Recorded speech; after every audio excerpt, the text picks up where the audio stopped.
DJ ban ಮಾಡಬೇಕು ಅನ್ನುವಂಥದ್ದು ನನ್ನ ಶ್ರೀರಾಮ ಸೇನೆ ಸಂಘಟನೆಯ ಒಪ್ಪಿಗೆ ಕೂಡ ಇದೆ. ದಿನಕ್ಕೆ 5 ಬಾರಿ ಮಾಡ್ತಾ ಇರುವಂತಹ ಅಜಾನದಿಂದಲೂ ಕೂಡ ಅಷ್ಟೇ ತೊಂದರೆ ಆಗ್ತಾ ಇದೆ. ಆ ಸೌಂಡ್ದಿಂದ ರೋಗಿಗಳಿಗೆ, ಹೃದಯಾಘಾತಗಳಿಗೆ, ಮಕ್ಕಳಿಗೆ, ಎಳೆ ಮಕ್ಕಳಿಗೆ, ಕೋರ್ಟಿಗೆ, ಕಚೇರಿಗಳಿಗೆ, ಶಾಲಾ ಕಾಲೇಜುಗಳಿಗೆ, ಹಾಸ್ಪಿಟಲ್ಗಳಿಗೆ ಅಜಾನದಿಂದ ಆ ಶಬ್ದದಿಂದ ತೊಂದರೆ ಆಗ್ತಾ ಇದೆ. ಸೊ ಡಿಜೆ ಬ್ಯಾನ್ ಮಾಡೋದಾದ್ರೆ ಅಜಾನದ ಶಬ್ದವೂ ಕೂಡ ಬ್ಯಾನ್ ಮಾಡಬೇಕು. ರಾಜ್ಯದಲ್ಲಿ ನಡೆಯೋ ಜಯಂತಿ ಹಾಗೆ ಉತ್ಸವಗಳಲ್ಲಿ DJ sound item song ban ಮಾಡೋದ್ರ ಬಗ್ಗೆ ವಿಧಾನಸಭೆಯಲ್ಲಿ ಆಡಳಿತ ಪಕ್ಷ ಹಾಗೆ ವಿರೋಧ ಪಕ್ಷ ಕೆಲವು ಸದಸ್ಯರಿಂದ ಒತ್ತಾಯ ಕೇಳಿಬಂತು. ಬಿಜೆಪಿಯವರು ಸಹಕರಿಸಿದ್ರೆ ಡಿಜೆ ಬ್ಯಾನ್ ಮಾಡಿ ಆದೇಶ ಕೊಡೋದಾಗಿ ಸಚಿವ ಶಿವರಾಜ್ ತಂಗಡಗಿ ಕೂಡ ಹೇಳಿದ್ರು. ಈ ವಿಚಾರವಾಗಿ ಈಗ ಶ್ರೀರಾಮ್ ಸೇನೆಯ ಮುಖ್ಯಸ್ಥ ಪ್ರಮೋದ್ ಮುತಾಲಿಕ್ ಅವರು ರಿಯಾಕ್ಟ್ ಮಾಡಿದ್ದಾರೆ. ಡಿಜೆ ಬ್ಯಾನ್ ಮಾಡಬೇಕು, ಇದರಿಂದ ಹೃದಯಾಘಾತ ಆಗತ್ತೆ, ಒಂದಷ್ಟು ಮಂದಿಗೆ ತೊಂದರೆ ಆಗತ್ತೆ ಅನ್ನೋದಾದ್ರೆ ಬ್ಯಾನ್ ಮಾಡ್ಲಿ, ನಮ್ಮ ಶ್ರೀರಾಮ್ ಸೇನೆ ಕೂಡ ಇದಕ್ಕೆ ಒಪ್ಪುತ್ತೆ. ಹಾಗೇನೆ ಆಜಾನ್ ಕೂಗೋದ್ರಿಂದಾನೂ ಕೂಡ ಒಂದಷ್ಟು ಮಂದಿಗೆ ತೊಂದರೆ ಆಗುತ್ತೆ ಅನ್ನೋದನ್ನ ಯಾಕೆ ಪರಿಗಣಿಸೋದಿಲ್ಲ?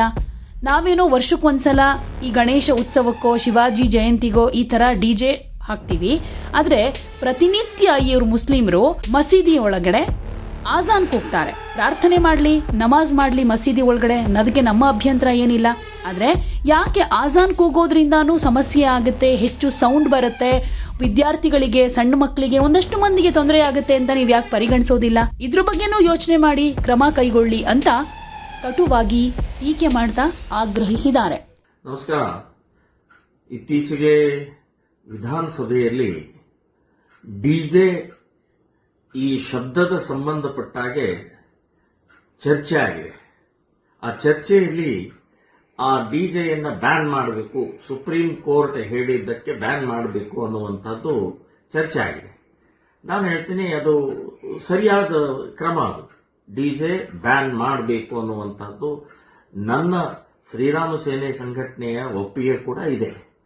ಆದರೆ ಡಿಜೆಯ ಶಬ್ದದಿಂದ ಹೃದಯಾಘಾತಗಳು, ರೋಗಿಗಳಿಗೆ ಎಷ್ಟು ತೊಂದರೆ ಆಗುತ್ತೆ, ವಿದ್ಯಾರ್ಥಿಗಳಿಗೆ ಎಷ್ಟು ತೊಂದರೆ ಆಗುತ್ತೆ, ಆಸ್ಪತ್ರೆಗೆ ಎಷ್ಟು ತೊಂದರೆ ಆಗುತ್ತೆ, ಶಾಲಾ ಕಾಲೇಜುಗಳಿಗೆ ಎಷ್ಟು ತೊಂದರೆ ಆಗುತ್ತೆ, ನಾಗರಿಕರಿಗೆ ಎಷ್ಟು ತೊಂದರೆ ಆಗುತ್ತೋ ಅಷ್ಟೇ ದಿನಕ್ಕೆ 5 ಬಾರಿ ಮಾಡ್ತಾ ಇರುವಂತಹ ಅಜಾನದಿಂದಲೂ ಕೂಡ ಅಷ್ಟೇ ತೊಂದರೆ ಆಗ್ತಾ ಇದೆ.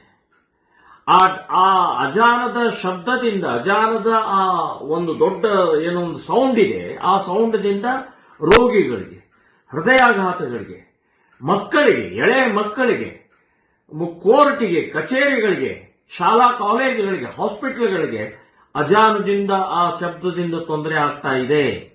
ಸೊ ಡಿಜೆ ಬ್ಯಾನ್ ಮಾಡೋದಾದ್ರೆ ಅಜಾನದ ಶಬ್ದವೂ ಕೂಡ ಬ್ಯಾನ್ ಮಾಡಬೇಕು. ಇವತ್ತು ಮೈಕ್ ಅವಶ್ಯಕತೆ ಇಲ್ಲ.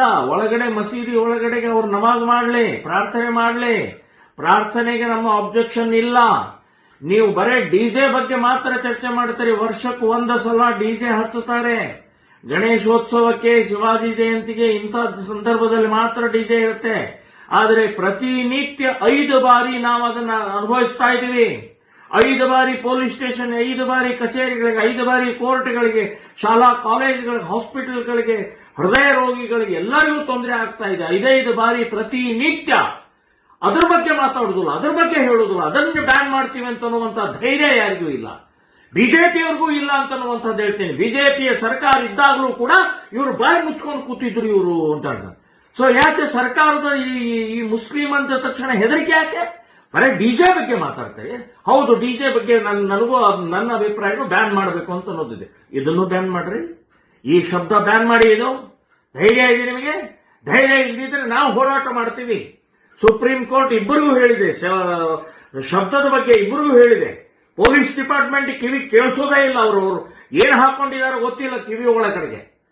ಸರ್ಕಾರಿ ಎಲ್ಲ MLA, MP, ಮಿನಿಸ್ಟರ್ಗಳು, ಮುಖ್ಯಮಂತ್ರಿಯಿಂದ ಹಿಡಿದು ಎಲ್ಲರಿಗೂ ಹೇಳ್ತಾ ಇದ್ದೀನಿ, ಕಿವಿಯಲ್ಲಿ ಏನು ಹಾಕೊಂಡಿದ್ದೀರಿ? ನಿಮಗೆ ಶಬ್ದ ಕೇಳಿಸ್ತಾ ಇಲ್ವಾ ಅಜಾನದ್ದು?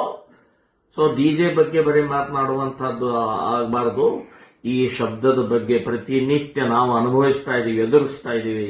ನಾವು ತೊಂದರೆ ಆಗ್ತಾ ಇರುವಂತಹ ಅಜಾನದ ಶಬ್ದದ ಬಗ್ಗೆನೂ ಕೂಡ ಬ್ಯಾನ್ ಆಗಬೇಕು ಅಂತನ್ನುವಂಥದ್ದು ನಾನು ಹೇಳ್ತೇನೆ. ಯಾವುದೇ ಸುದ್ದಿಯ ಅಪ್ಡೇಟ್ ಅನ್ನ ಮಿಸ್ ಮಾಡ್ಕೊಳ್ಬಾರ್ದು ಅಂದ್ರೆ ಈಗ್ಲೇ ಒನ್ ಇಂಡಿಯಾವನ್ನ ಸಬ್ಸ್ಕ್ರೈಬ್ ಮಾಡಿ. ನಿಮಗೆ ಬೇಕಾದ ಭಾಷೆಯಲ್ಲಿ ಎಲ್ಲಾ ಸುದ್ದಿ ತಿಳಿಬೇಕು ಅಂದ್ರೆ ಒನ್ ಇಂಡಿಯಾ ಆಪ್ ಅನ್ನ ಡೌನ್ಲೋಡ್ ಮಾಡ್ಕೊಳ್ಳಿ.